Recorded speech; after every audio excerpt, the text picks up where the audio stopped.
नमस्कार दोस्तों, हमारी आज की कहानी है बासी रोटी। एक लड़का था, माँ ने उसका विवाह कर दिया, परंतु वह कुछ कमाता नहीं था। माँ जब भी उसको रोटी परोसती थी तब वह कहती कि बेटा ठंडी रोटी खा लो। लड़के के समझ में नहीं आया कि ऐसा क्यों कहती है, फिर भी वह चुप रहा। एक दिन माँ किसी काम से बाहर गई तो जाते समय अपनी बहू उस लड़के की स्त्री को कह गई, जब लड़का आए तो उसको रोटी परोस देना, रोटी परोस कर कह देना कि ठंडी रोटी खा लो।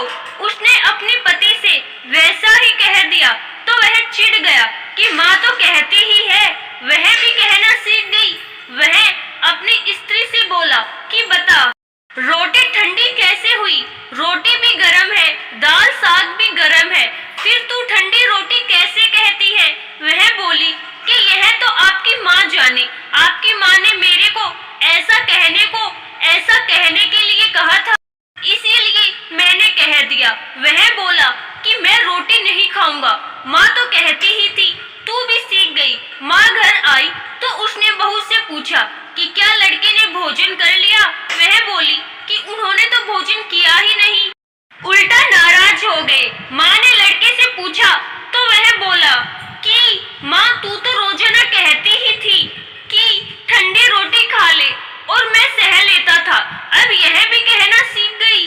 रोटी तो गर्म होती है, तू बता कि रोटी ठंडी कैसे है। माँ ने पूछा कि ठंडी रोटी किसको कहते हैं। वह बोला सुबह की बनाई हुई रोटी शाम को ठंडी होती है, बासी रोटी ठंडी और ताजी रोटी गर्म होती है। माँ ने कहा बेटा अब तू विचार करके देख, तेरे बाप की जो कमाई है वह ठंडी बासी रोटी है, गरम ताजी रोटी तो तब होगी जब तू खुद कमा कर लाएगा। लड़का समझ गया और माँ से बोला कि अब मैं खुद कमाऊंगा और गरम रोटी खाऊंगा।